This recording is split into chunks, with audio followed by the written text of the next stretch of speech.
Happy New Year, everybody. Blog Talk Radio. Well, hello from my heart, everyone, and welcome to Transitions to Transformation Radio. This is your host, Reverend Sue, and I have a wonderful, wonderful guest tonight. Her name is Reverend Suzanne Daniele-George. She was raised in Passaic, New Jersey, and she attended Bloomfield College, and she studied English communications there. And she has been a student of religious studies from the time she was 16. She has spent 18 years studying Christian, Greek, and Hebrew scriptures. And she joined her father, Dr. Paul Daniele, in his ministry in 2006. Suzanne received a Master of Theology from the College of Metaphysical Studies in 2010 and recently has been honored with a Doctorate of Divinity and appointed as the chaplain of the Temple of Light. And she has held the position of,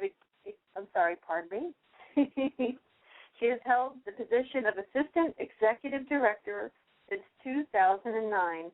She is also a fitness director for the Tampa Metropolitan YMCA, and she serves as a chaplain to the South Tampa Y. Now, Suzanne has been a certified personal fitness trainer and specialist and group exercise instructor since 1998. That is just so wonderful. That is quite a repertoire, and I'm going to invite our guest, Suzanne Daniele, Reverend Suzanne Daniele, to stop by and say hello and maybe give us some tips on what we can do for a better new year. And I know one of those things is enrolling in the College of Metaphysical Studies. I'm currently attending there, and I absolutely love it. I've been going there for the past 4 years. But without further ado, I'd like to introduce Reverend Suzanne Daniele. Welcome to the show, Suzanne. Thank you for having me, Sue. I really appreciate it. Oh, anytime. Thanks for taking the time out to spend with us, and Happy New Year to you. Happy New Year to you. Thank you. Yeah, 2013, it's going to be a great year for everybody. It certainly is. There's so much happening, and it has such a great energy, such an enthusiasm and excitement about this year. Oh, me too. You know, even more so than last year. You know, last year everybody was like, oh, my God, the Mayan calendar, this and that. But you see, folks, we're all okay, you know? Well, yeah, that's true. And, making it through the Mayan apocalypse, I think, has given people the energy to recommit to changes that they might not have made last year. Yeah, absolutely. The people were like, oh, my God, it's like, why make any New Year's resolutions if we're not going to be here, right? But everything worked out. That's right. This is wonderful. You know, one thing I always say whenever there's a new year, I always say it's always a clean slate, another chance to change, to turn things around and change your life for the better. It doesn't matter where you came from, what happened to you, but it's where you're going to that counts. So make 2013 count. So, I'm all for positive change. Absolutely, and it's so much easier to make those changes when you have the right tools to make those changes, I think. A lot of people think about, just all the wonderful things they'd like to do. I see it a lot in the fitness center during the day. People come in and they want to get fit, and they get really excited and enthusiastic about it at the beginning of the year. And then by, the second week of February, they're fading fast. Yeah. And I think that happens a lot. It does, everybody's thinking about New Year's resolutions, and, after this is the first week, and I've kept some of them, I intend to keep them all, but I'm telling you, I'm starting to lag a little bit, but I'm still excited. I'm still, going to keep on going. Change never happens fast, or maybe it does. Change does happen fast sometimes, but in my case, it takes me a little while to get my gears going, so, as long as I keep on chugging everything, moving forward. It's situational. Everybody's different, and everybody's looking for different kinds of change in their life. So that's true. Absolutely true. Yeah. So is there any advice you'd like to give our listeners out there as far as making that change? Sure, absolutely. I think that in my experience, probably the biggest catalyst for change is having a really good plan to implement the kind of change that you're looking for in your life. And some of the strategies for doing that can be, taking a really good look at the kind of change that you want to make, and basing that change on something that's going to be beneficial long term. Setting short-term and long-term goals, of course, but typically, when we're wanting to make a life change, that's something that we want to do and stick to and continue to do for the rest of our lives. So having the right tools to do that, having the right tools in our toolkit so that we can accomplish that and be successful in that, I think is huge, really huge. Absolutely. Yeah, the strategies that I implement, quite honestly, in my own life are, doing a lot of reflection and self-examination, checking to see if the changes that I want to make are sincere changes, changes that I'm willing to make a commitment to, changes that I'm willing to fail at and then try again to implement. Because quite often, and quite honestly, let's face it, how many times have you tried to do something? Oh, diet is one of those things. It's huge. We all do that at the beginning of the year. I'm gonna watch my carbs. I'm gonna eat more healthily. I'm gonna cut down on the sweets. I'm gonna exercise more. We're very health conscious in our society, so that's probably the big thing that you hear from a lot of people. But how many of us are willing to make the sacrifices to do that? Exactly. As far as I go, I have to get pushed to the precipice in order to make a change with my weight. Like, I just got diagnosed with diabetes, so now I have to cut out a lot of stuff, a lot of carbs, a lot of things, and it was kind of like a little bit of a forced change, but you know what? I believe it was for the best. It's definitely for the best. And every day is new, right? So if you don't do well one day, then you get up and you start again with that resolution, with that recommitment, with that excitement and that enthusiasm towards that goal again the next day. Because every day is new, and every day we can begin again.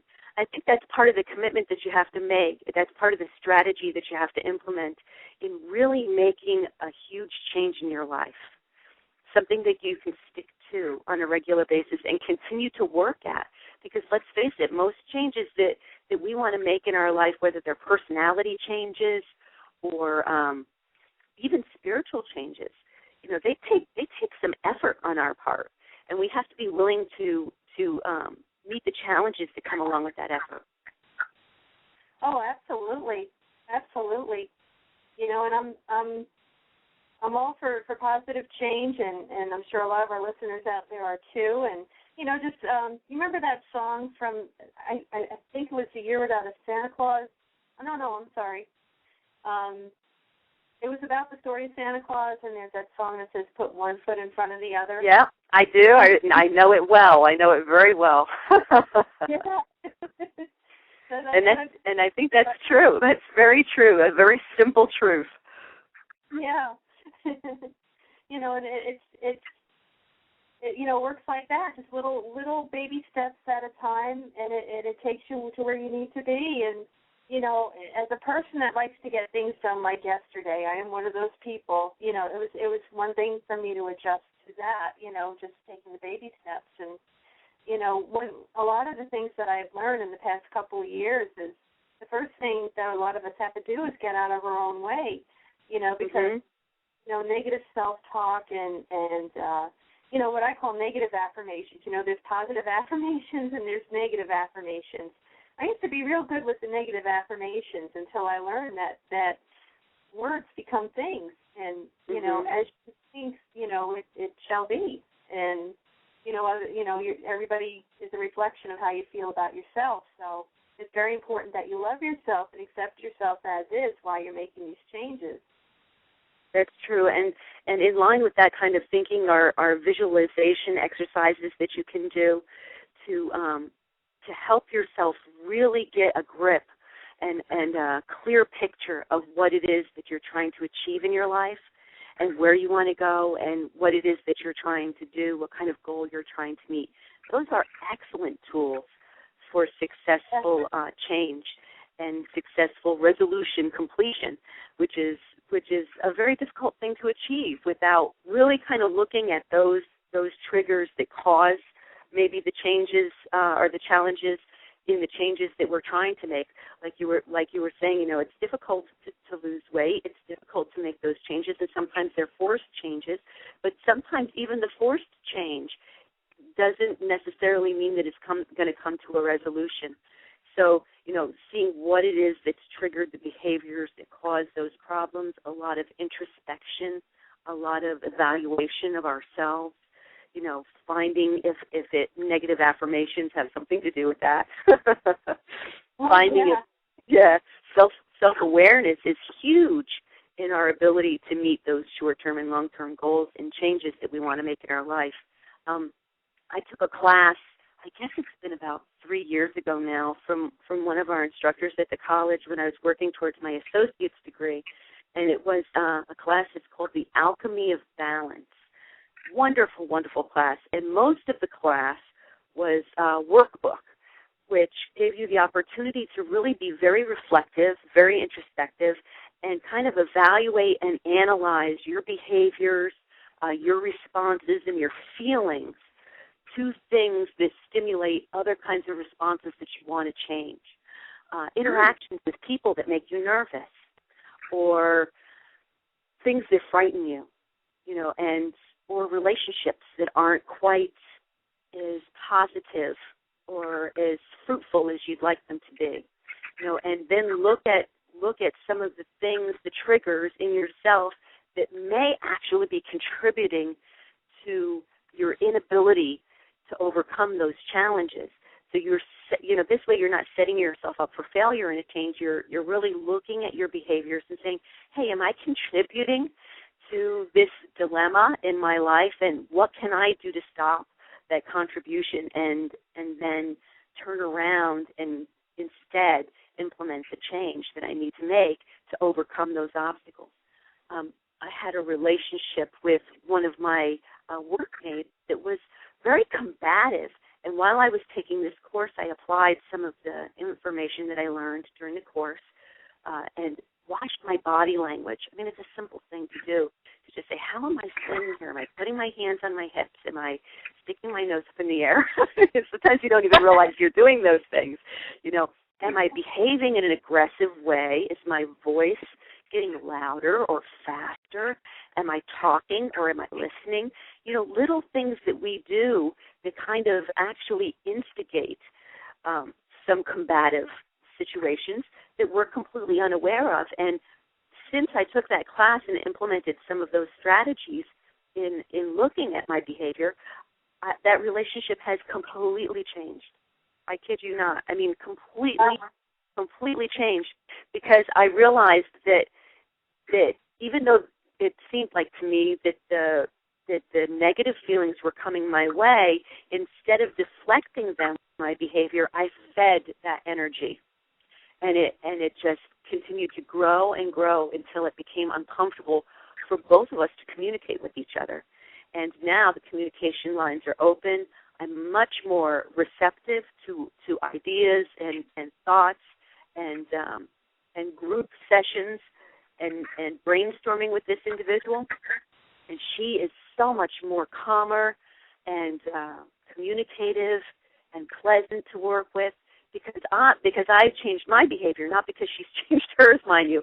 It was because I was willing to listen more, and that's what she needed to see. She needed to see that I was receptive and listen. Oh, yeah. And those are, it sounds like a simple thing to do, but unless we identify those markers in our own behavior that help us to overcome those challenges, then we're doomed, unfortunately, to repeat them.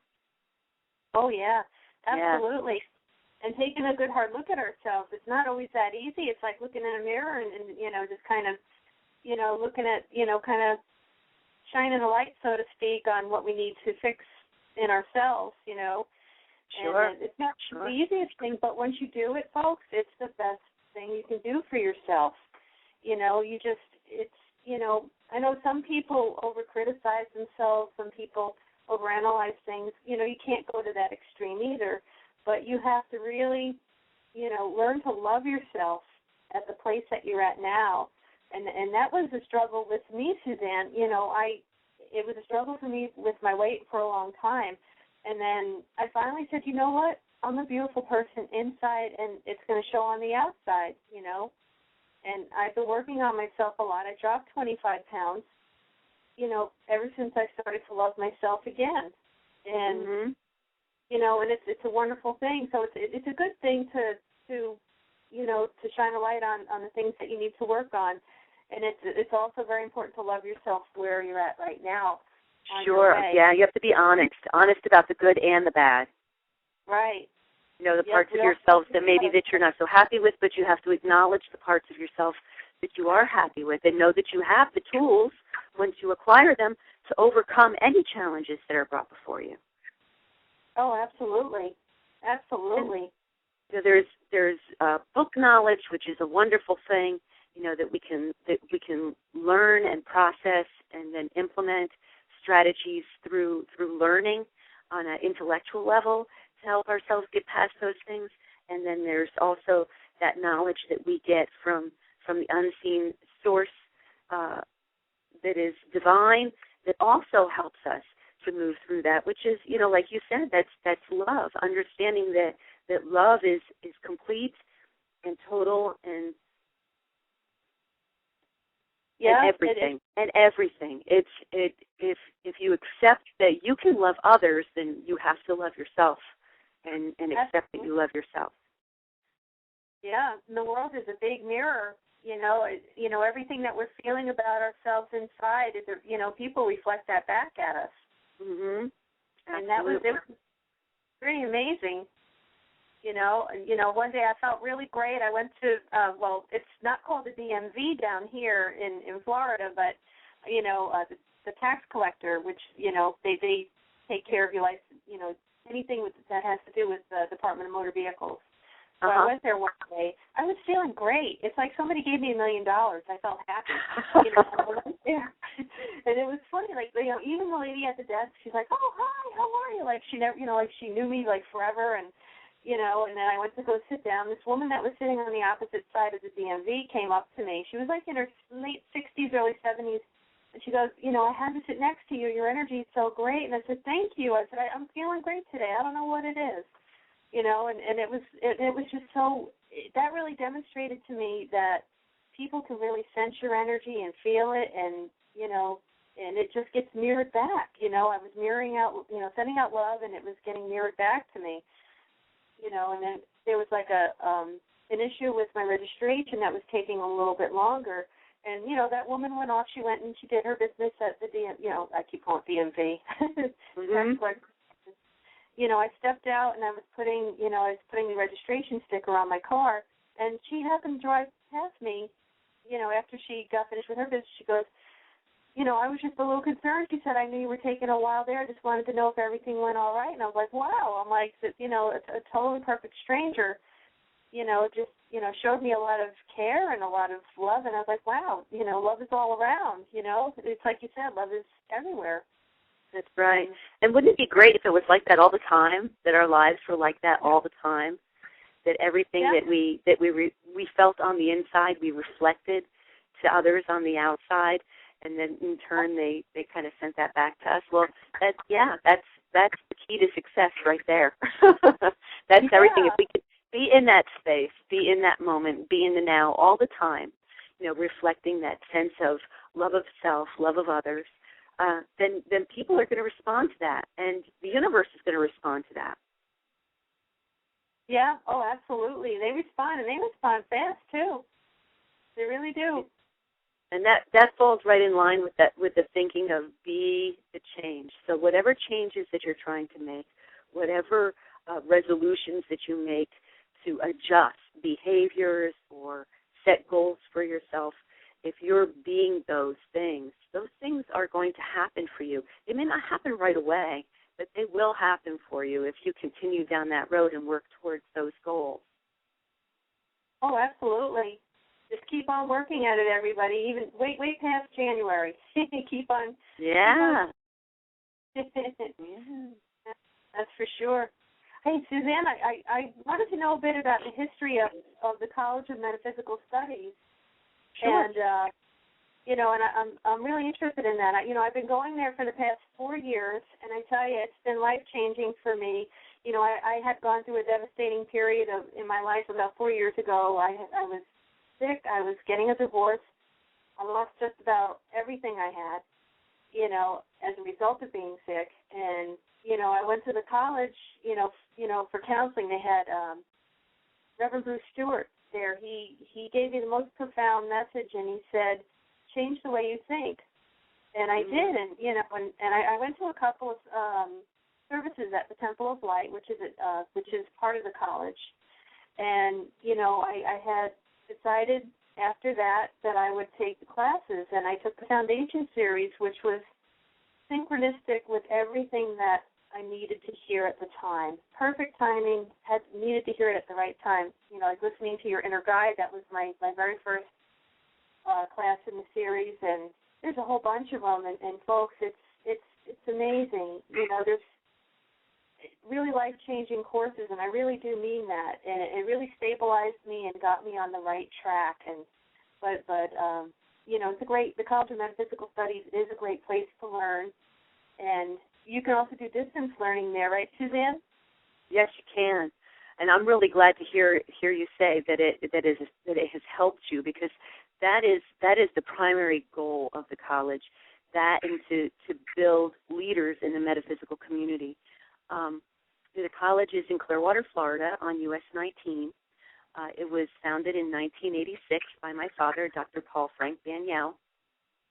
And originally they had met in some metaphysical bookstores and in my grandmother's house. So it had very meager beginnings and has grown quite a bit since then. There are over 250 courses that are offered at the college, and they range in everything from theology, which happens to be my major, to let me think, holistic healing, metaphysical understanding and philosophy, applied metaphysics. You can get degrees in just about everything that you could think of. Plus, they're willing to work with you and work on building a degree for you based on your particular interests, which is really nice, which is like a liberal arts degree. So, but the biggest part of the ministry, I feel, is the ministry itself. New Awareness Ministries is the parent of the College of Metaphysical Studies and the Temple of Light.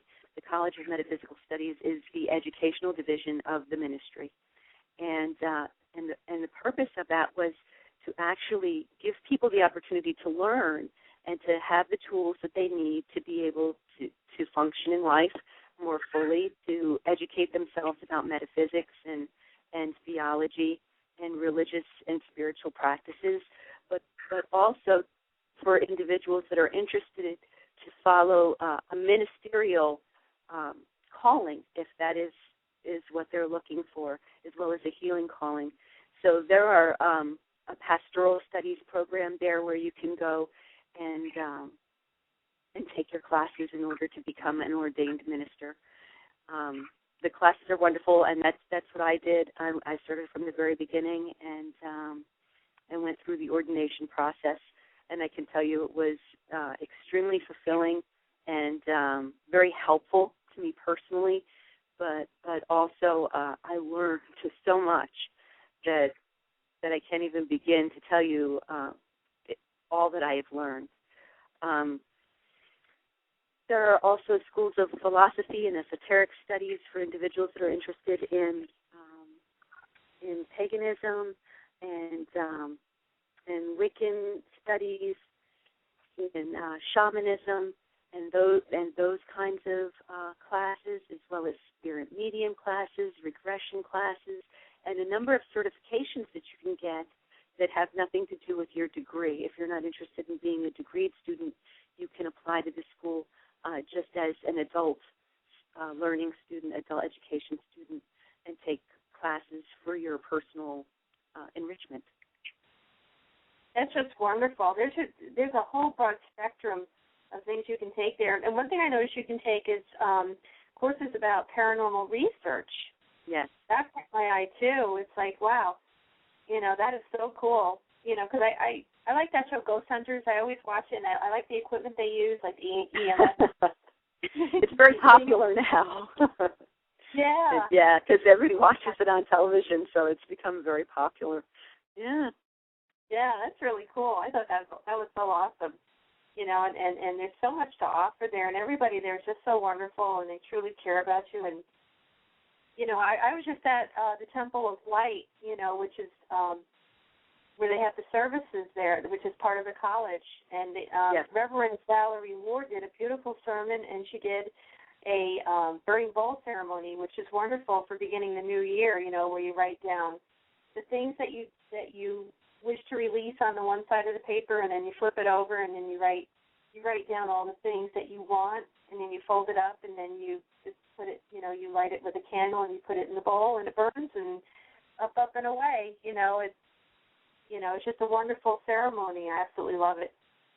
Yeah, she does that traditionally every year, our pastor, and it's a wonderful. It is a wonderful practice, and it really helps us to focus our attention on what it is that we want to leave behind for the previous year, and help us to clean our slate, kind of mentally and intentionally, so that we can start new, brand new and fresh for 2013. It really is a great way to focus our energy in that direction. Yeah, it's just wonderful. It's a wonderful way of just, out with the old and in with the new, Exactly. taking that first step forward. Well, and it's so often that we kind of carry stuff around with us. That's the whole burning bowl concept is, that sometimes there's things that we know that we're going to kind of bring with us into the new year if we don't intentionally make a conscious decision to leave them behind. Right. Yeah. Absolutely. Yeah, I am so looking forward to this year, making these fresh new changes, and I'm sure everybody out there listening is too. And, like I mentioned before, first we have to get out of our own way, and like Suzanne said, we have to really take a look at ourselves and see, what we, just kind of examine the things that we'd really like to change in our lives. And I also think that meditation is a big help too. When you're meditating, you really set a space for yourself where, meditation is where you can actually listen to what God wants for your life. Sure. Because when you put out like a prayer, you're petitioning God for something. But when you go and meditate, when you go within, that's when you really start hearing the answers that you need to hear. So right. And all these resources are beneficial for us. Like I said, there's the educational perspective, but then there's the divine perspective. When we're asking for help through meditation and prayer, it really helps us to focus our energy towards that is trying to change. And what more powerful source of change could we possibly implement in our lives than the change of complete existence? Everything that is made comes from divine source. So there's nothing that is undoable than, from that divine perspective. And when we're relying on that power, then of course there's nothing that we can't do. That's right. There's no change that we can't make. And that's Absolutely great. It is great. Hey, we got a caller, Suzanne. I'm gonna put the mic on and welcome our caller in. Last four digits is 3471. Hello and welcome to Transitions to Transformation Radio. You're talking with Reverend Sue, as well as Reverend Suzanne Danielle. Welcome to the show. Hello. Hello. And who are we speaking with? Hello. Can you hear me? We can hear you now. Okay. I was asking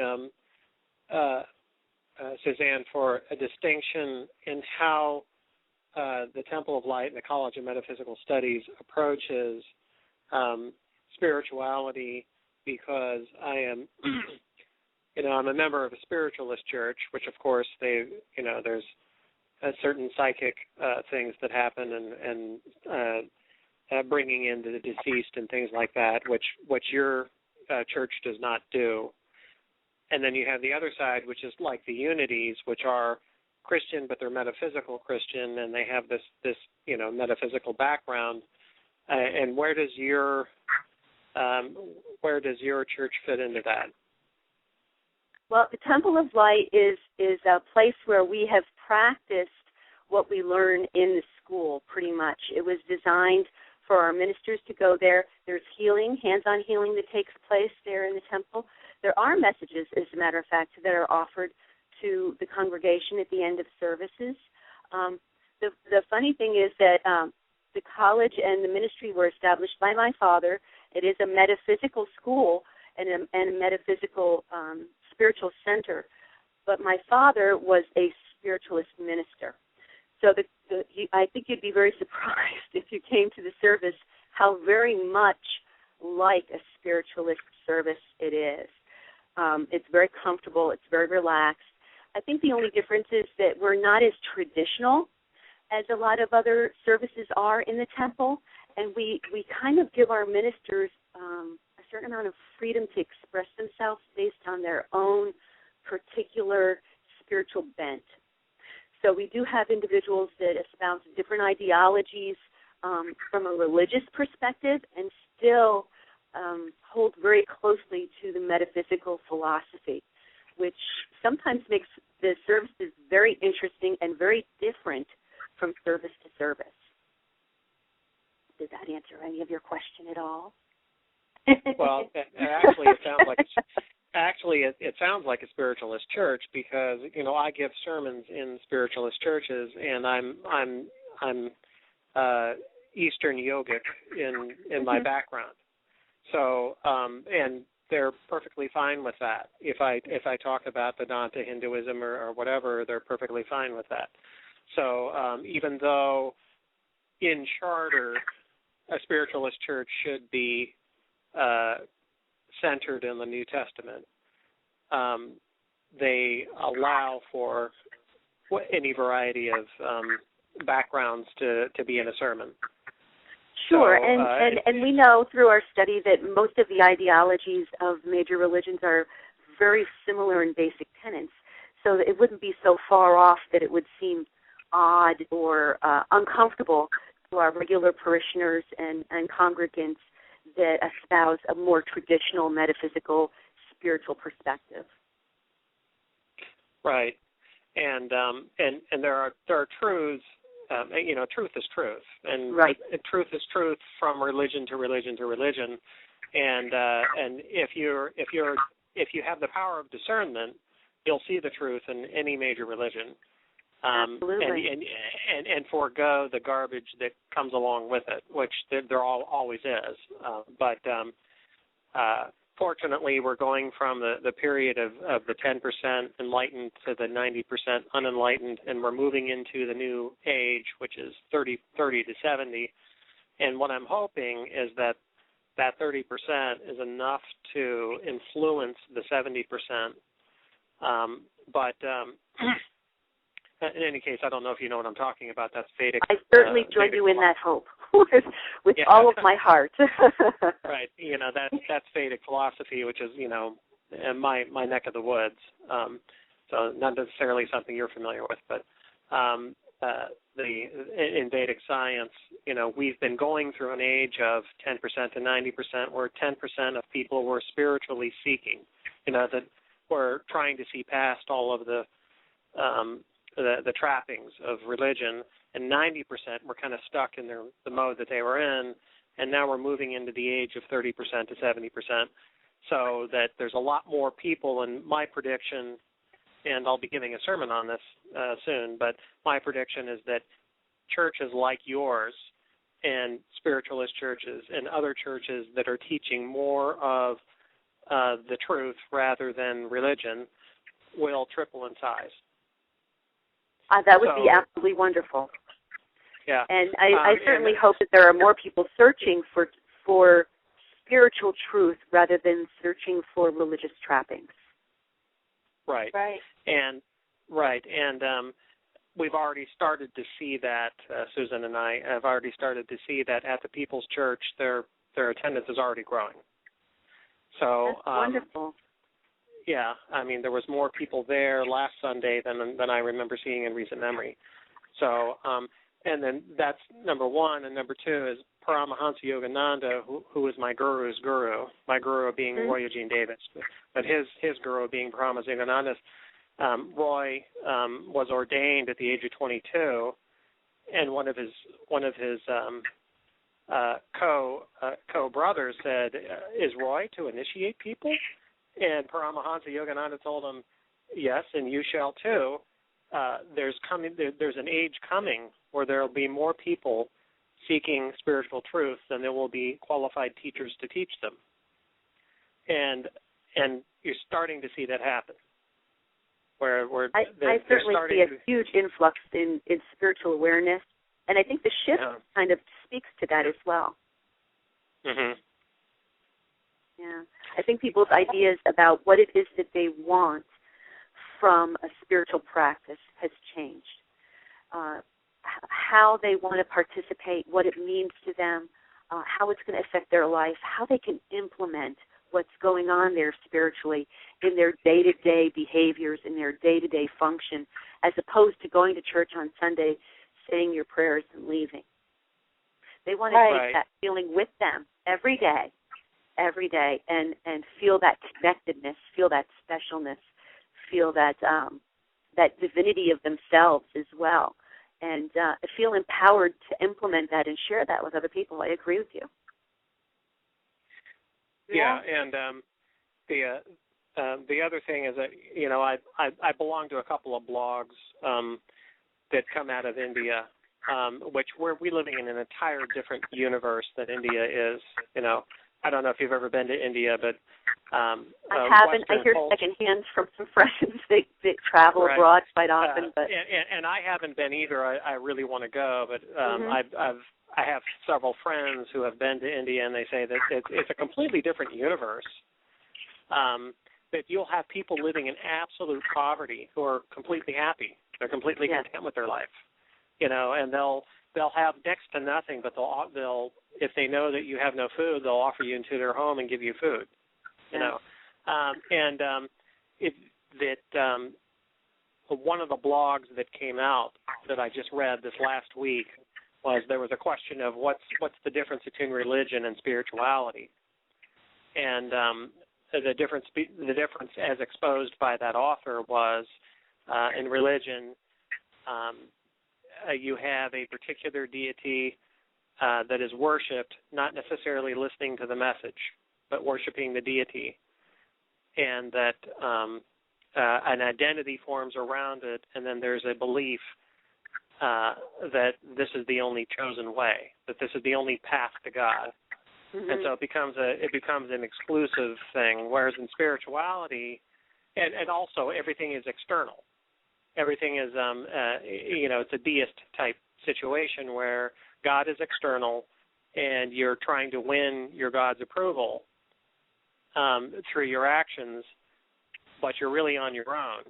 You know, so that your connection with God depends on your own actions, and if you're not felt in favor of your God, then you fall into the other side. Whereas in a spiritualist, it's all internal.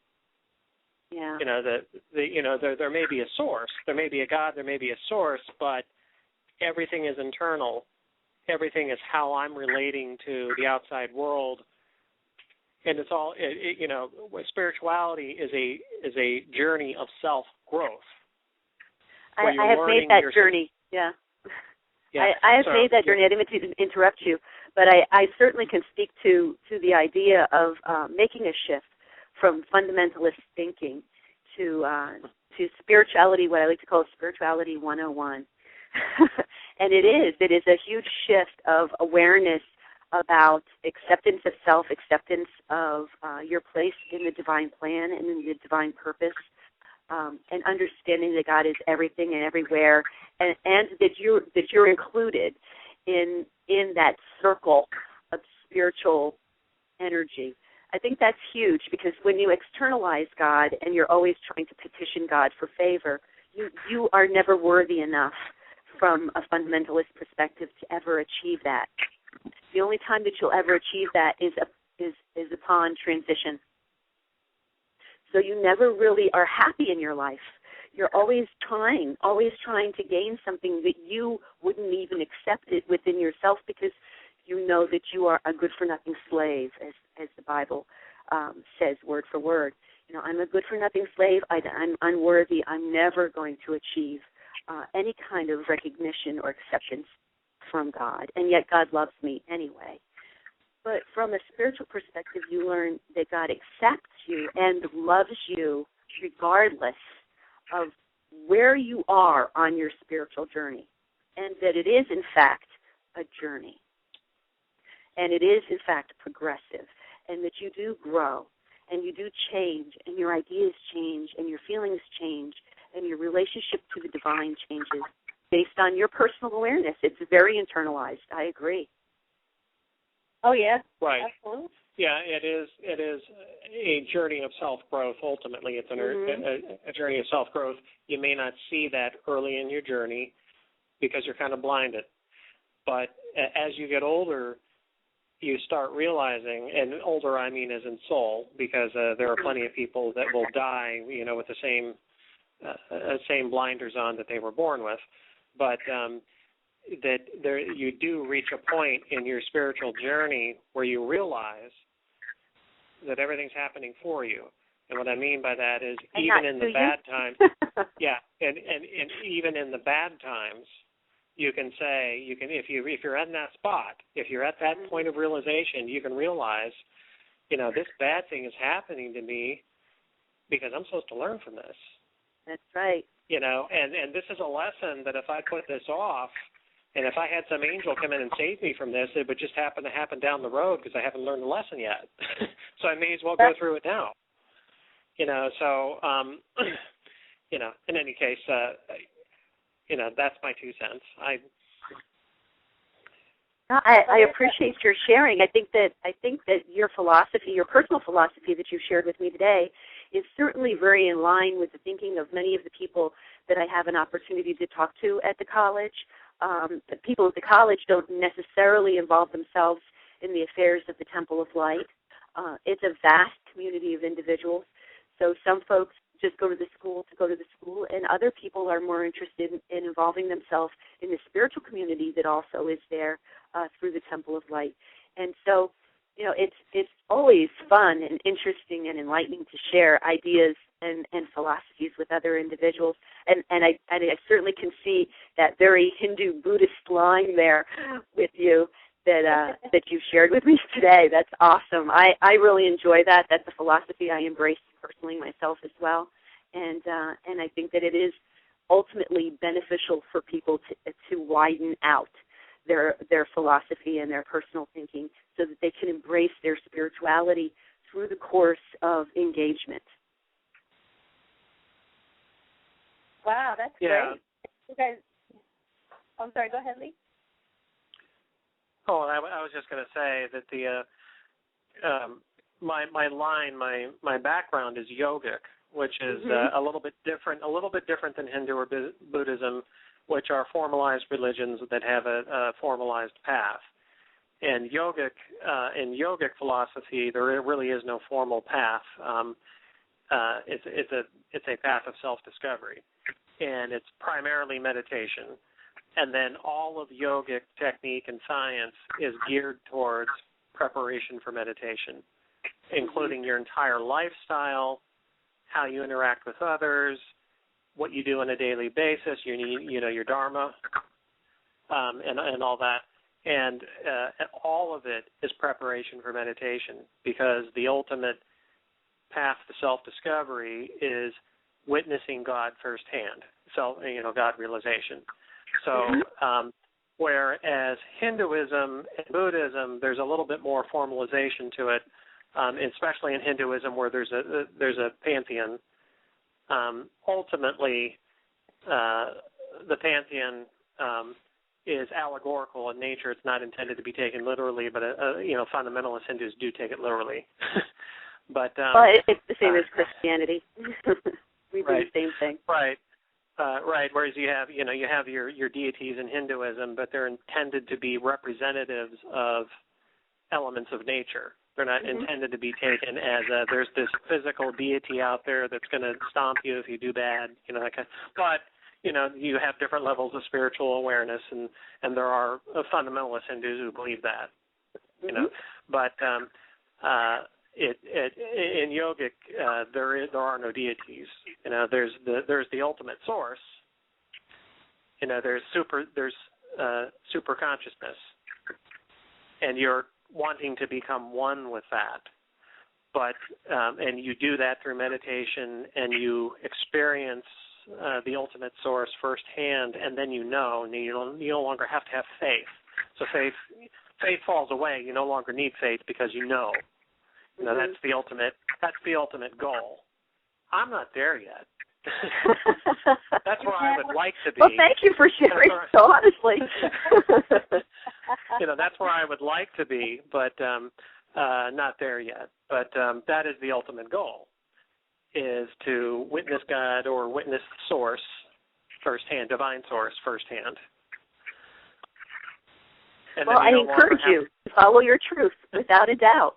I mean, especially if it's working for you. I mean, if it's working for you and you're seeing changes in your life, that's awesome, because that's what spirituality is all about, is finding a way that you connect with Source through your understanding, whatever that might be. And those are vast options out there. Yes, there are many paths, and even in yogic philosophy, recognizes Christianity as a legitimate path and recognizes Islam as a legitimate path. There are factions within those paths that distort it and corrupt it. But that doesn't take away from the fact that if you are really devout in those paths, you can reach enlightenment through those paths. You don't need to be a yoga. You don't have to do that. What it takes is devotion. And a temperament that allows for that kind of devotion despite all the distractions. Because especially if you're in the Middle East, of course, the distractions are horrendous right now.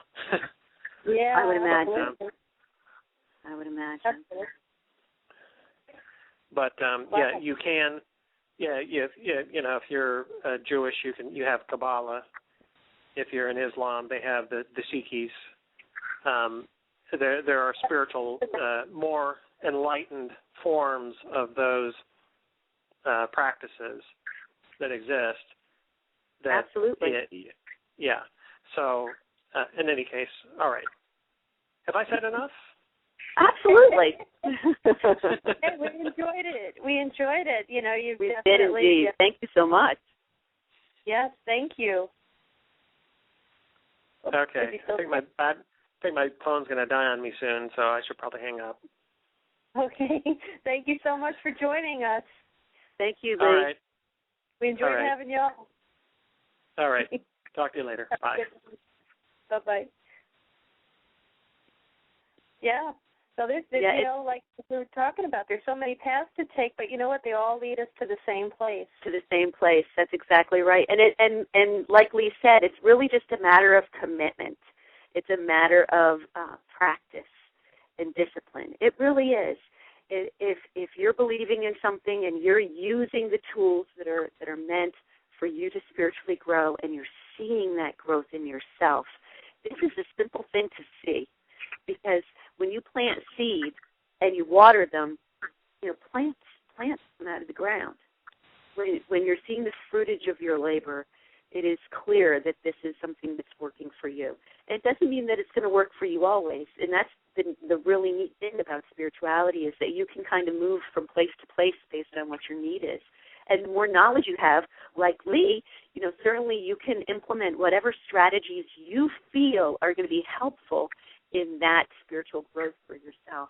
And there are so many wonderful traditions, rich traditions out there that are advanced forms of spirituality in the different schools and thoughts of theology. I would encourage anybody that's interested in those kinds of things to certainly, take a look at the College of Metaphysical Studies website, browse through the curriculum.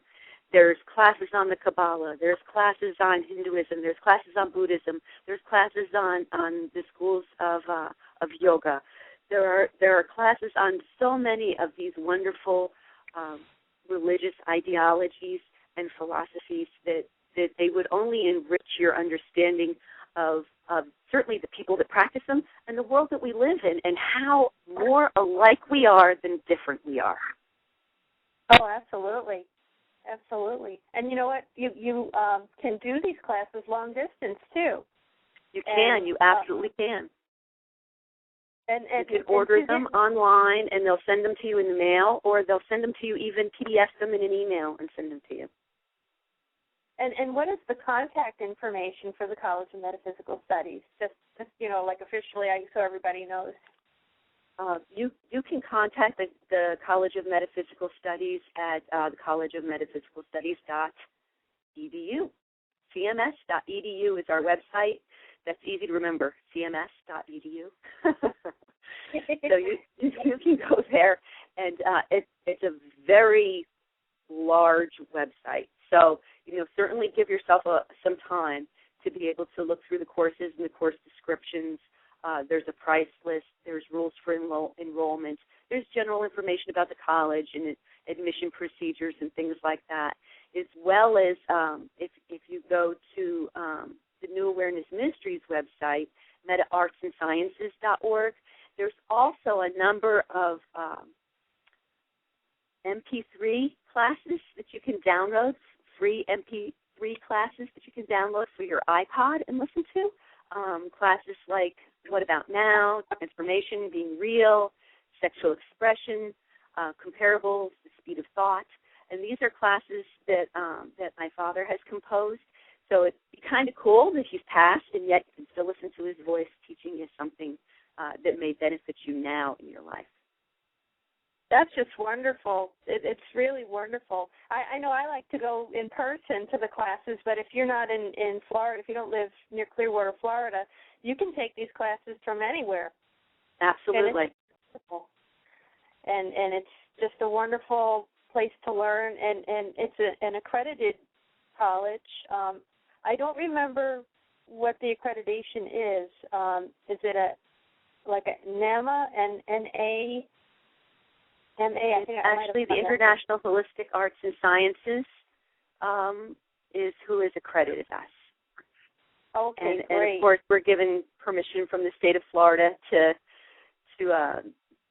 because we're a ministry, to ordain ministers and to give degrees in religious studies. And as I said, all of this information, I know that we're kind of going over stuff rather quickly for individuals that might be seriously interested in looking at that.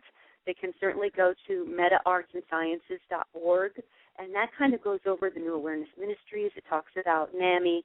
It talks about the College of Metaphysical Studies and the Temple of Light. It talks about the International Institute for Holistic Arts and Sciences, which is the accrediting agency of the college. And so this way you can kind of look at it at your leisure and see that information yourself and feel comfortable with it. Yes, it's wonderful, and I really plan on going to the college for a long time. There's so many courses there. I don't think I'd have enough hours in my lifetime to take them all, but I tell you, it's a very interesting curriculum that the college has, and I just absolutely love going there. I think that the classes in person are a lot of fun too, because there's a lot of interaction with our teachers, and there's a list of our faculty also on the website, so you can kind of look at that and see what their credentials to teach are, and their names are listed there as well, and what kind of classes they teach you could get from what their credentials are in.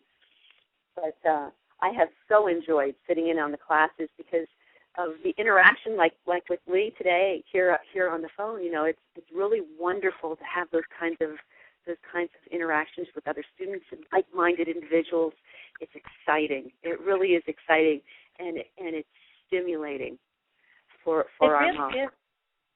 Yeah. And it's so wonderful to be with like-minded people, and it's, and to learn all these things. I tell you, growing up, I didn't find out I was clairsentient until I was about 45 years old. So wow. You can imagine all those years of for folks out there who don't know what clairsentient is, it's kind of like being an empath on steroids. You feel it's like super sensitive, and you have to shut yourself down every now and then, to control it. And for a long time I couldn't, and it wasn't until the class that I took with Dr. Marguerite Hansen about mind.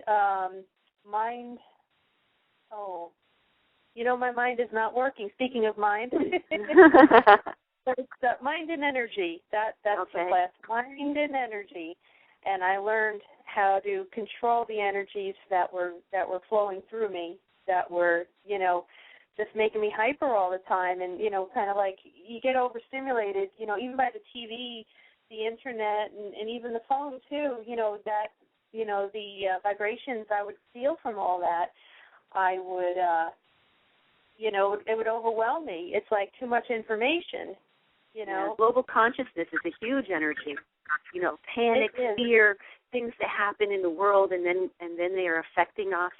On a psychic level, on an energy level, certainly those are things that, can be very negative to our well-being if we're not aware, if we're not made aware. And from a very young age, my mother used to say to me, an untrained psychic is a danger to themselves and others. And I'd like to say more, a danger to themselves.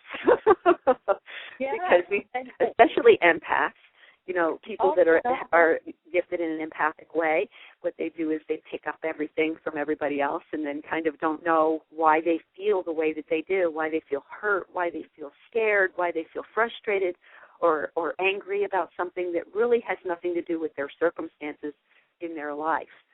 So, yeah, really important. And I'm sure that was a huge tool for you in your ability to be able to function. Oh, my God, yeah.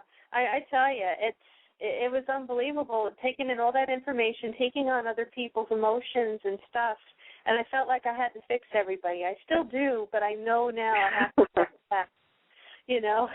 At least it's just really amazing, to have this knowledge finally. I'm really happy that kids today have all this knowledge out there, because when we were growing up, it was kind of taboo, wasn't it?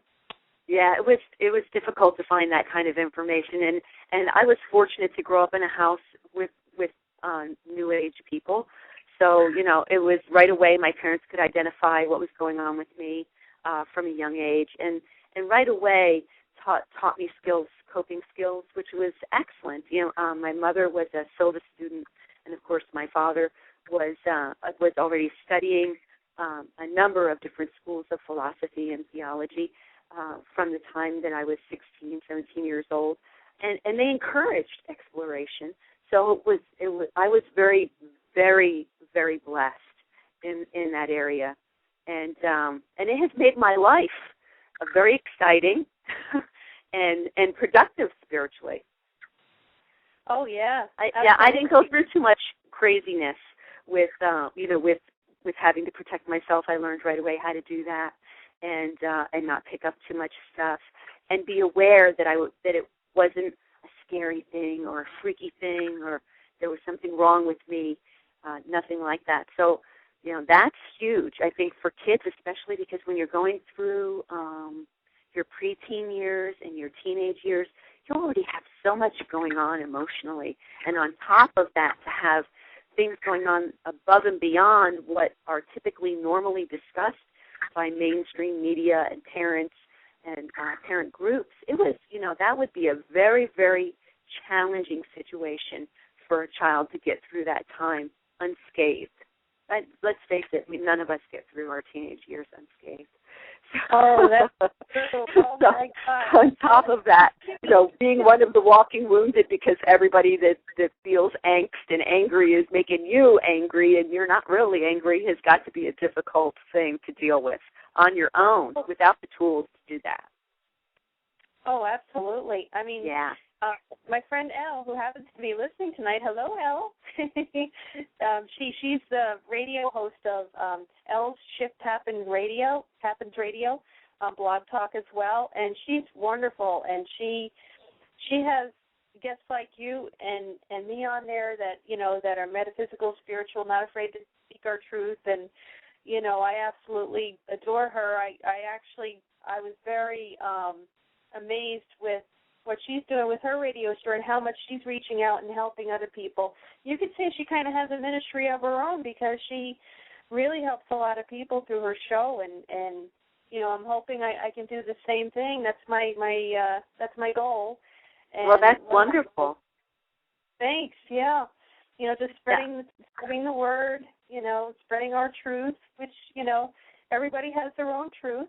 Absolutely. And I just want to spread the good news out there. And she had, we're chatting on Facebook. She says she is a spiritualist minister, and one thing that she had mentioned, she said, we live in a world that wants to tell us what to think. It's important to stand on our own. Stepping out and following our own truth can be scary. And it's true. It is. It can be scary. It can be scary, especially when you're surrounded by people that don't necessarily feel comfortable with what you're expressing and what you're thinking and what you're feeling, or even what you're exploring. If you're just beginning your spiritual journey in a different direction, people are very threatened by somebody that's different. And I like to tease all the time about the New Age movement. We like to call it New Age, but it's kind of old age now, because quite honestly, we have so many mainstream individuals that share the metaphysical philosophy and are embraced by mainstream media and thousands and hundreds and thousands of people that love them and adore them and love the message that they hear from them and the hope and the comfort that they gain from those messages. It's just a really great time to be a metaphysical minister, to be a spiritualist minister, to be a new age thinker. It really is a great time, because we finally can come into our own and not be afraid. Exactly. Hey, at least we don't have to worry about getting stoned. I mean, not or burned. But back in the colonial days, when people were getting stoned for being heretics and all that stuff. Sure. And I love that freedom. I just love that freedom that we can just talk about anything. If you see a spirit, it's not such a big, oh my God, she's crazy or schizophrenic anymore. It's more like, oh, okay, she's sensitive to energy. Right. And I like that shift, because I tell you, growing up, experiencing all the things I did, and I just really, I still get opposition every now and then, but, it's nowhere near as when I was a kid. Mm-hmm. Nowhere near. I'm able to express what I see, and if, someone thinks I'm crazy, that's okay. Yeah. That's their thing, not mine. And that's their truth. Yep, it's their truth, and this is my truth, so I salute you. That's it. And it's so about respect. It's so about respect and honoring other people's path, regardless of what it might be, because we understand, certainly, accepting the ideology and the philosophy of metaphysics, that it really changes. Think about what you believed and what you thought when you were a child, and then what you thought and what you believed as a young adult, and compare that to what you think and what you believe now. Now, I'm not going to say what I'm going to think and believe 20 years from now. I'd like to think I grow exponentially over time. But, it really is amazing. It really is amazing that our opinions become less intense. We become a little bit more accepting and a little more flexible and a little bit more open. The more we know, the more we realize we know very little. Yep, that's true. And we're very excited about what there is to learn. Oh, absolutely. I wonder why me lifetimes to, to come down here and learn things, because there's really a lot to learn. You know, there's so much, and the biggest thing that I found, as far as I go, is learning to be able to look at yourself and just, like you said before, just kind of take like a little bit of a personal inventory and, work on things, taking that good hard look at yourself and saying, okay, I love myself where I am right, as I am right now, even though I do want some changes, sure, these changes will happen when they're supposed to happen. And we all want to grow to be the best us, right? We want to be the best us we can be. I want to be the best Suzanne Daniele-George. You want to be the best Reverend Sabella. And of course, the more that we recognize that in each other, that we recognize that spark of divinity and encourage each other, be each other's cheerleaders, the faster we can all get there. And wouldn't it be great if the whole world were full of people that felt good about being around each other and encouraged each other and said nice things instead of saying mean things? And one of the things that we have to do is stop saying mean things about ourselves. Oh, exactly. And the separation, it's like, oh, my God, it's like when, it's one thing when we're in grade school and you have the cliques of people and the separation and the competition. It's just, and it's sad that sometimes, it carries on into other areas of our life, as we get older. And every time I see that, I'm like, God, don't they get it? We're all one. We're all we all come from the same source, no matter what we call it. God, Allah, Jehovah, whoever. We all come from the same source. And, and it's not, everything's not about competition and separation. If we all, I'm not saying we all sit by a campfire and sing Kumbaya or anything, but yes, we should. Yes, we should. Yeah, okay, I'll change that. We should. No, and I know it sounds kind of hokey, and people will tease and say, oh well, they're flower children and all that silliness. But the reality is that is the goal that I think all people are working towards, is understanding each other, respecting each other. Yeah. Being kind towards each other, being compassionate of each other. The Dalai Lama said something really profound, and I think about it every day, and he said, if you really want to make others happy, then show compassion. If you really want to be happy, show compassion. And these are words that are so true in our lives. These simple truths, the ones that we gain and we carry with us every day, they make us much better people. They make us more aware of the things that we say and the things that we do and how we treat others and how we treat ourselves. And this makes the world a better place. Let's face it. I'm not going to cut somebody off and scream and yell at them and roll down my window. That's never going to happen. That's not who I am. I've already changed those behaviors so long ago that they never come up into my mind. I might mumble something underneath my breath, but nothing here. And I think those lessons in self-control, we could all use a little bit of that. We could all use a little introspection. We could all use a personal inventory. We could all make those changes. It's like eating an elephant, a bite at a time. A bite at a time. And it would make the world a much better place, a much better place. Oh, absolutely. And know that if somebody's in a bad mood and they're kind of taking it out on you, just know it's their stuff and not yours. Yeah, don't take it personally. Yeah, don't take it personally. It's their journey. Let them deal with it. Bless them.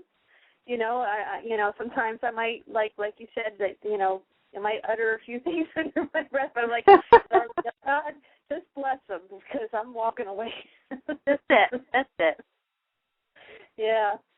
And that was the biggest lesson for me. It's just learning to let go of the adversarial. It's like, okay, you push me, I'm going to push you 20 times over back, type of mentality. And it took me a long time to get over that because I would get wounded.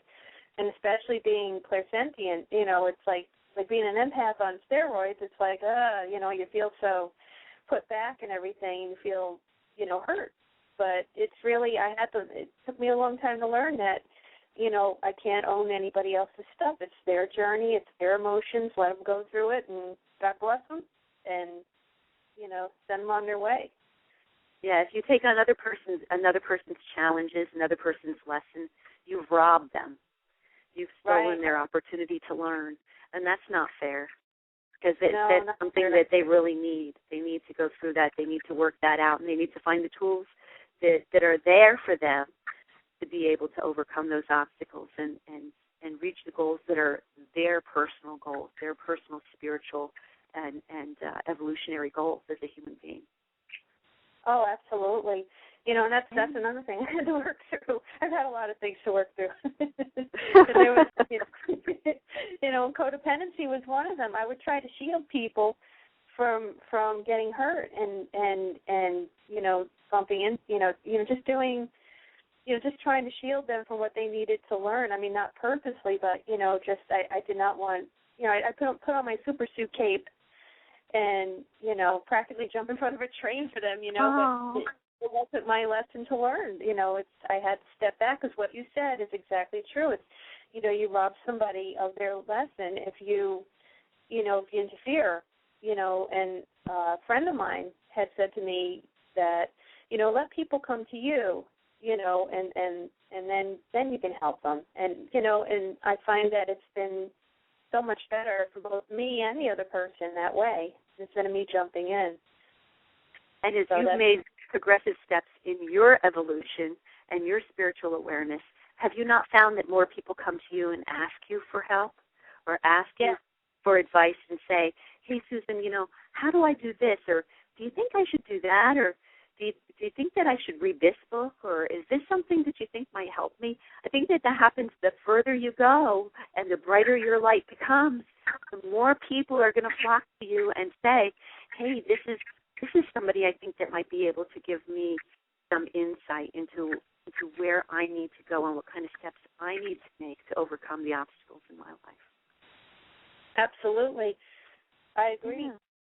Yeah. Those light bearers, it's a difficult thing sometimes.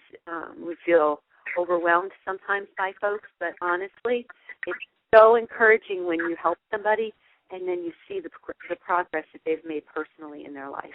Or they call you and say, I've overcome this incredible obstacle, and if I had not met you, or if I had not spoken to you, or if I had not run into you that day, it's amazing how all of those things kind of are interconnected to each other. And that spirit works in this most amazing network. It continually surprises me, and it shouldn't, because I understand it, but it still surprises me all the time. Because when one door closes, another door opens, opportunities change, people seem to show up at the right time in the right place, and everything is set in motion for our best and highest good. And once we understand that, I think it makes it so much easier to accept difficulties in your life, obstacles in your life, lessons that you must learn that sometimes are not easy lessons that we must learn for ourselves, as long as we understand that all these things are happening for our best and highest good. Oh, absolutely. The good, the bad, the ugly, you got to take it all, because, it's leading you to your highest and best. There's always a silver lining in every cloud. That's that's how I look at it. Got to taste the bitter with the sweet. There's another one. Yeah. So it's all good. It's all, I think the biggest lesson that I've learned so far is that you have to enjoy yourself while you're in the journey, no matter what. Because, I've had cancer 3 times, and it took me, the third time's a charm, because it took me to metaphysically know that cancer is an anger disease and that I had to eradicate it. There's a healer named Scar Fuentes. She has a CD out called Releasing the Energies of Cancer, which is, of course, about anger and everything, and I always recommend it to everybody. And that my biggest issue growing up was releasing anger for things that happened to me in the past. And, I say to everybody out there, if you have a lot of anger in you, release it. You can release it with me, it's poetry, writing. If you can't confront the person that offended you in a positive way, write it down. Just get it out of your system that way. There's positive ways to vent. And anger is very destructive. It can be a very destructive emotion, especially internalized. Yeah. Yeah. Without a doubt. And the only person that it hurts is really you. It doesn't hurt the person that you're angry with.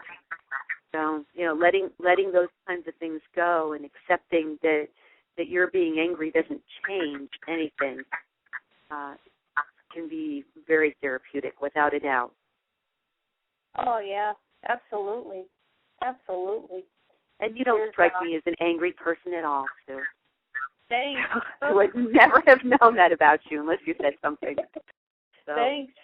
Yeah, I did a lot of work. It's been a lot of work, especially these past 4 years. I think I've learned the most because, I got uprooted. I was in New York, and then I had to come to Florida real quick. And, within those 4 years, my brother passed away. At least I got to spend the last year with him and kind of make amends, because we always loved each other. But, of course, we had the sibling rivalry, I can't even pronounce it, rivalry going on. And, had a lot of clashes growing up, and we finally said, I think it was a week after we both said, I love you, that he passed away. So we had that opportunity to say that. Some people don't get that opportunity, so I'm very thankful that I did. And, that's a real blessing that you were able to resolve that. Transition. And I feel pretty good, And that's another thing I always tell people, no matter where you are, with your relationships, if you're angry at somebody, if you're not talking to somebody, we're not guaranteed tomorrow. I hate to be morose, but, we're not guaranteed tomorrow, and we really need to make amends, as best we can. So if you extend out the olive branch and the other person doesn't take it, that's their thing, but at least, make an effort, because you never know. I mean, like I said, tomorrow's not guaranteed to us. As long as you've done everything on your part. Right.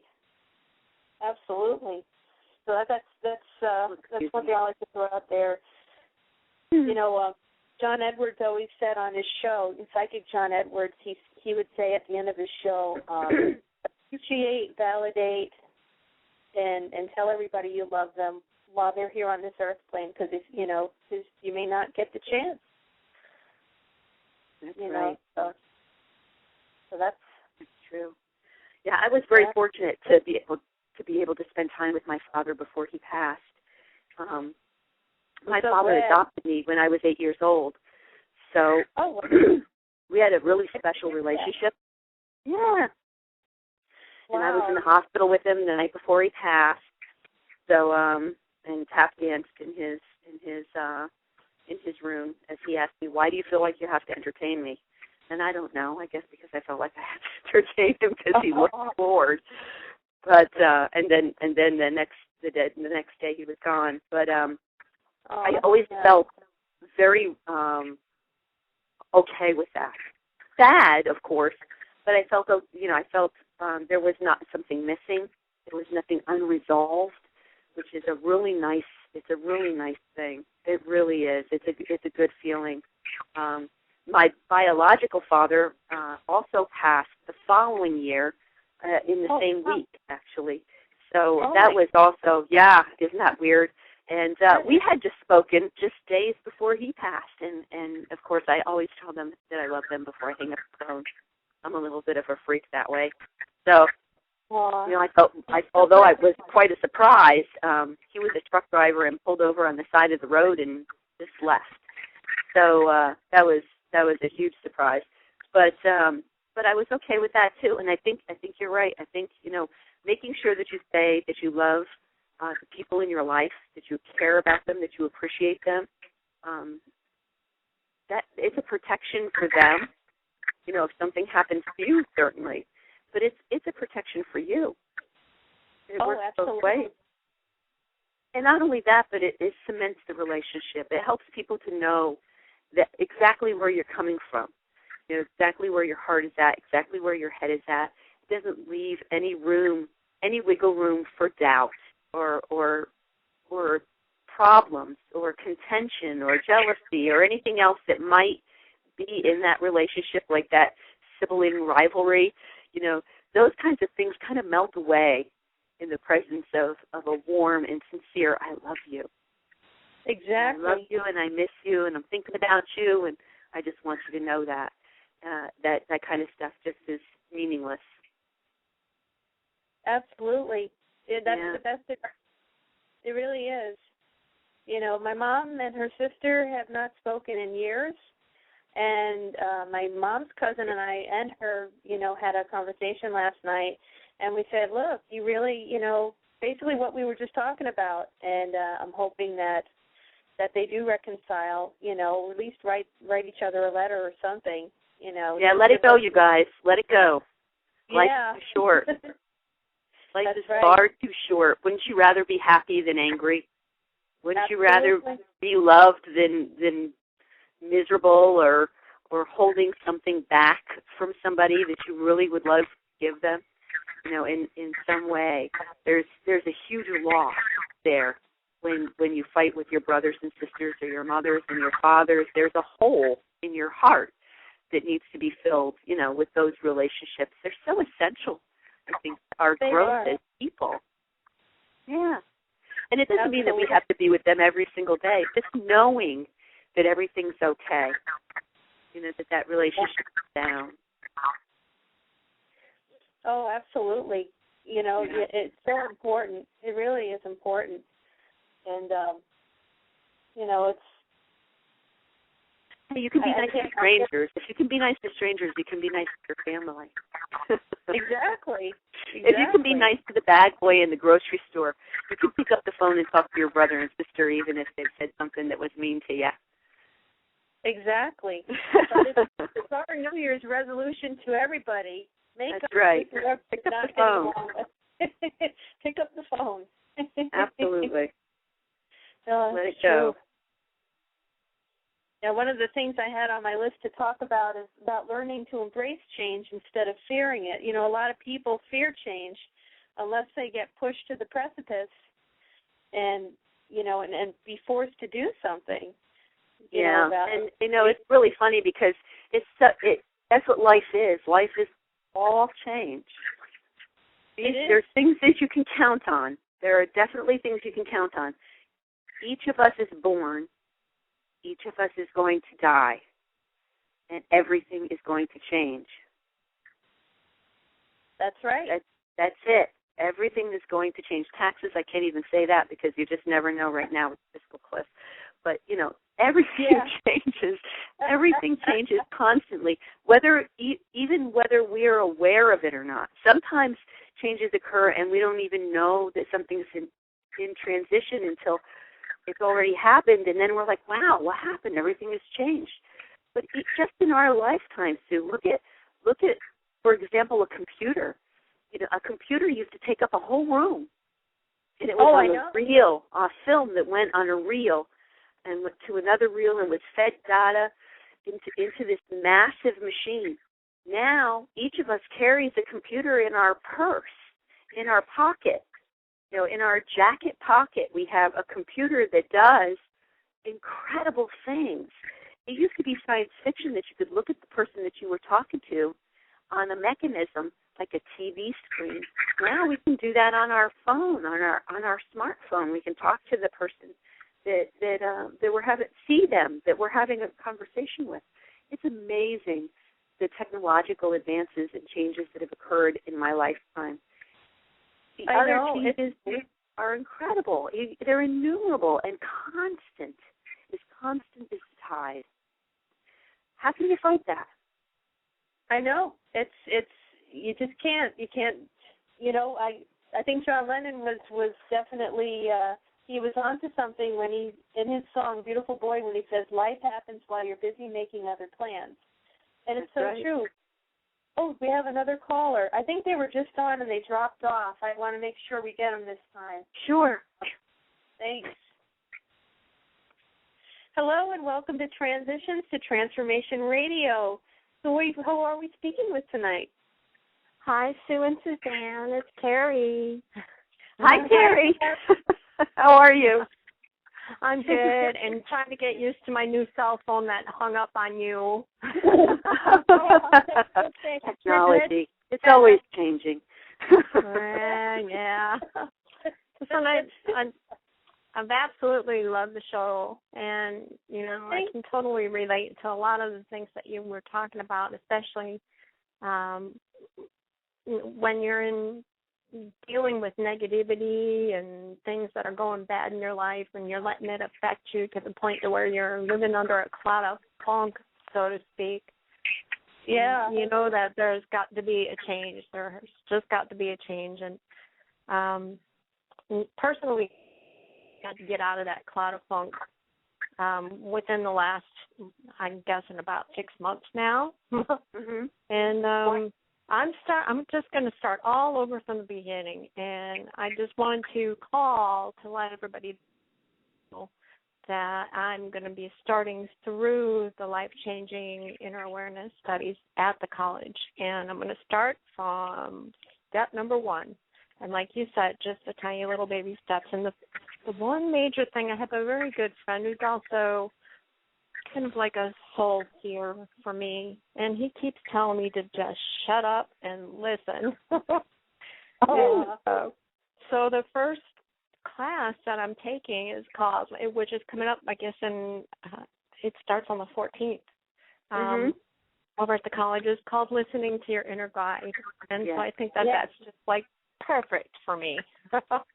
And it talks about all the different types of things. And I know that he's talking about meditation and listening to what my inner self is telling me to do, my intuition and whatnot. And I feel that this class is really going to help benefit me in that way.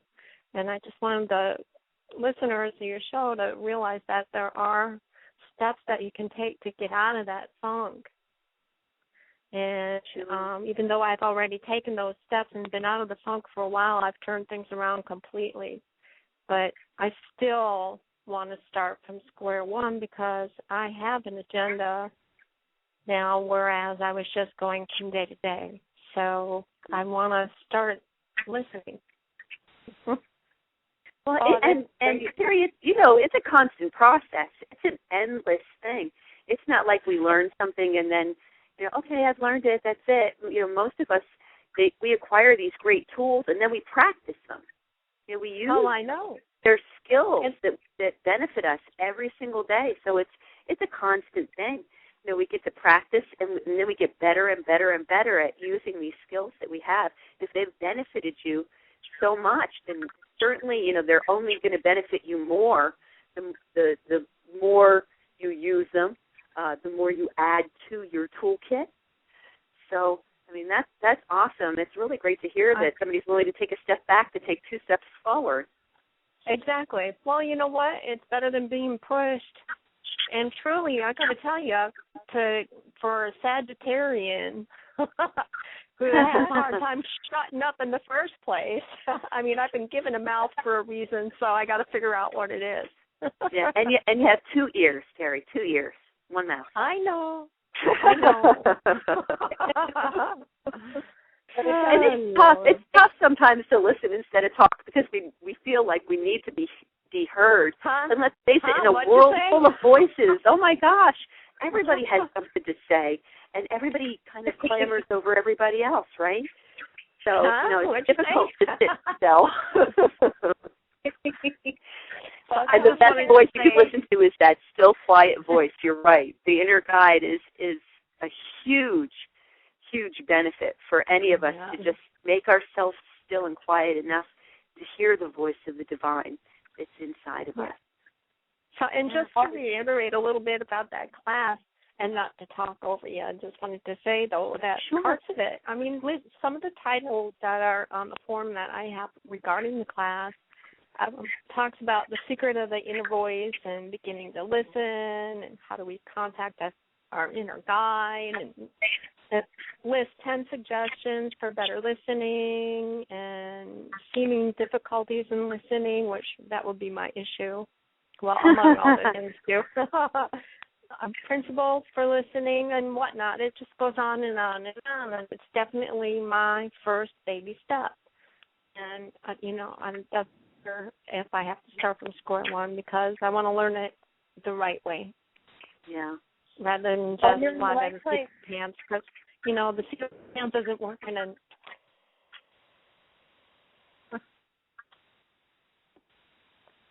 I just wanted to let you know. That's great. Thank you so much. And you'll have to let me know how you do. You'll have to let me, talk to me, grab me, and tell me how you're progressing in the class. If you're enjoying it, if you feel like it's helping you, I'd love to hear. I'd love to hear what's going on with you. Yeah. Great. Thank you so much. Well, you're welcome so much. I appreciate your time and all the benefit of this talk tonight, and seeing you at the church as well, both of you. Oh, thank you. Thanks so much, Carrie, and we're so glad that you're taking the first step towards listening to your inner voice. It's a big step. I did that, and I tell you, it was the best thing I ever did, because once you learn to be still and everything, the right answers come to you. They do. Yep. I know that's exactly what's going to happen, and I have an idea, but every time I have an idea, someone winds up laughing at my plan, saying you completely got it wrong. So I'm just gonna open yourself up to the bigger plan. That's all. Yep, exactly. That's it. I just wanted to tell you both that I love you, and I am so appreciative for all the advice that you've given me in the past, both of you. You're welcome. Thank you so much. We love you too. And I look forward to seeing you soon. And thanks for listening. See you soon. Okay. And have a happy 2013. Yes. Yeah, I'm going to. Thank you. You're welcome. Bye. Bye. I love her. She's cute. She is. She's adorable. She's very sweet, very nice lady. That's great to hear. It's really exciting when you hear from students in school that have benefited from the classes that they take and implementing, some of the things that they've learned in the classes that they feel like might help them. And it really is. It's a really exciting thing to hear. And it makes my life worthwhile, because that's what I've dedicated my life to is helping people to deal with life in general. And it's nice to see the fruit of that labor. Oh, absolutely. As a teacher, I bet that you're really you get so much benefit out of seeing how much people are helped by these courses, and of course by your teachings. And it's just wonderful. I know I am one of them, and that's why I wanted you on the show for a long time, because you've been such a big help to me. And the entire school, Carla Bitar, she teaches the Foundation Series. Dr. Marguerite Hansen teaches healing courses, an amazing healer. I mean, I can see auras in this, and she's got an amazing aura. You can tell right away that she's a healer, too. Absolutely. And you're an amazing healer, too, Suzanne. Well, thank you. I enjoy healing. It's one of the first things that I started doing at the college. I had taken healing classes before I attended the school, and started healing at a young age, and so it was one of the things that I was allowed to do. First of all, to demonstrate any kind of service there at the temple, and I have so enjoyed being able to be served at the temple. It really is a wonderful thing, and if anybody that's listening has the opportunity to stop by to our services, they are on Thursday nights. Thursday night at 7 o'clock. The Thursday night service is a meditation and message service. And on Sundays, 10 o'clock healing starts on Sunday morning from 10 o'clock to 10:30. 10:30 the service starts with a sermon from whoever is the officiating minister for that Sunday. And sometimes there's brief messages on Sunday as well. And it's always you're welcomed warmly by our pastor and our fellow ministers that are there serving in the temple. It's a really great place to stop by if you have the opportunity. Oh, it sure is. And I want to give a shout out to Reverend Marvin Shepard, as well as Reverend Valerie Ward. who did a wonderful burning ball ceremony and sermon this past Sunday, and you do wonderful sermons yourself. Well, thank you. Yeah, absolutely. You're welcome. I enjoy serving there at the temple. It really is a nice thing, and I appreciate the privilege of being there. I have learned so much from our pastor and from my fellow ministers. I can't even tell you how supportive and how wonderful they've been during my internship there in the temple, and before my ordination and after my ordination. Even I think that most of us that have been ordained at one point or another, after our ordination, we have this kind of trial of fire. I think that we go through right after ordination, going, "Oh my gosh, can I do this?" And I had nothing but support from my fellow ministers and encouragement from them from the very beginning of the answering of my calling. So that's really nice too, that you're in a community of people that are building and encouraging and supportive of each other, and it shows. It definitely shows. And I don't think I could have gone through the past 4 years of my life, which were very tumultuous, with loss and grief and everything, without the college. It really gave me a firm foundation, especially with the foundation series, and yeah. I love that I got from each and every one of you there. It's turned my life around, and it's made me want to become a minister as well as a healer and counselor.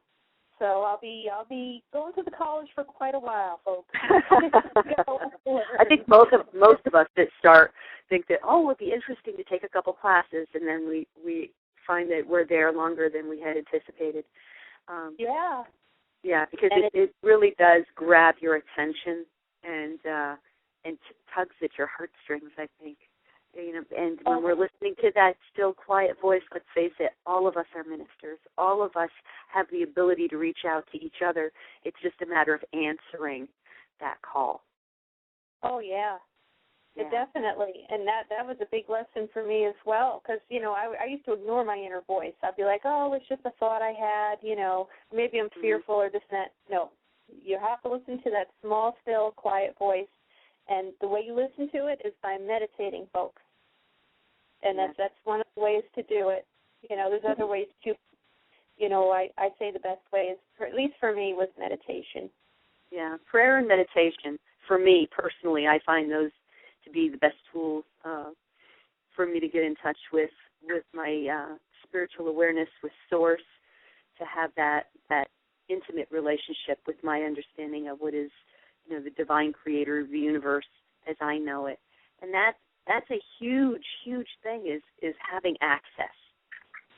Having access to that kind of wisdom, that kind of power in your life, and being able to rely on it on a regular basis changes your perspective of your day-to-day life and the way that you deal with everything.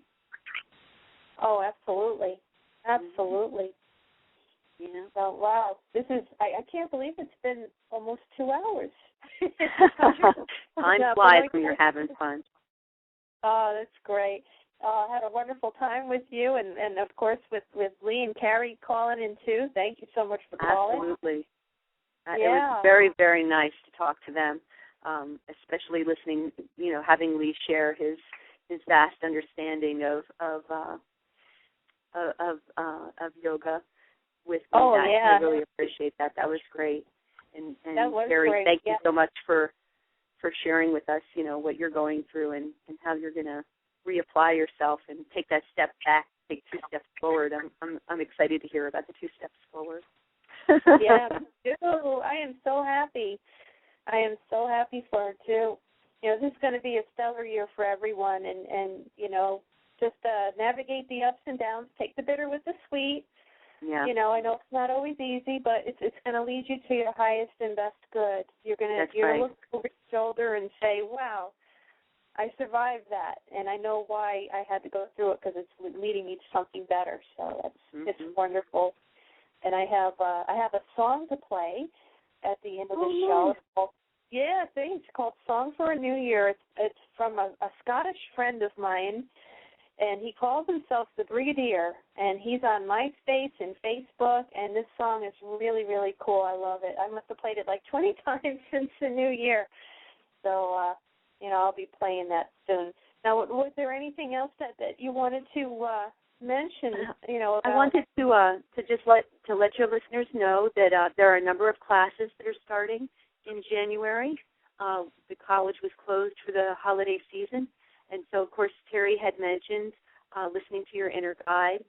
There is also, I'm looking at the list so that I don't forget anybody, and I'm teaching a class on metaphysical ethic, and that'll be going on Tuesday nights. Let me look at the website just so that I can make sure that I'm not forgetting anybody. I'll hurt people's feelings, and I don't want to do that. Yeah. And if you forget the class that I've mentioned that might be going on at the college, you can go to the college website, cms.edu, click on the College of Metaphysical Studies. That'll take you to the College of Metaphysical Studies website, and then it has college campus classes and events schedule. You can click on that link there, and it will bring up it should bring up a PDF that'll show you exactly what classes are commencing that particular semester. Right now, of course, the first Monday of each month, we have Course in Miracles that's going on. The Principle of Success Through Giving is also going on. I think those are ongoing classes at this particular time. And then Healing Through Mental and Emotional Balance will be starting on Tuesday evenings, as well as an Introduction to Polarity and Energy Balancing. So there are a bunch of things going on at the college, and we'd love for you to join us. Keep in mind, if you have financial difficulties or situation that you feel like you wouldn't be able to afford classes at the college, make an appointment with Dr. Barbara Danielle. She is the president of the school and of the college. She can make arrangements with you so that you can attend the classes. It's more important to us, honestly, that you benefit from the classes than you not attend the classes. Yes, absolutely. Dr. Barbara is wonderful. She works with everybody to ensure that they get a great education. Yes. So it's just I can't. She's incredibly committed, and very kind and very compassionate. So, certainly, if anybody has any situation or is interested in signing on as a student, make an appointment, and she will sit with you and talk with you and work it out so that you can attend the school. And even, bring your credits from other schools to the school and apply them towards a degree program. Those are the kinds of things that she does on a regular basis and has been very successful at for a very long time. That's wonderful. That is so wonderful. Thank you so much, Suzanne, for joining us tonight. And was there anything else? I just want to make sure. No, thank you so much, Sue, for having me. It has been a pleasure and a privilege to join you this evening. It really has been a delight. Thank you so much.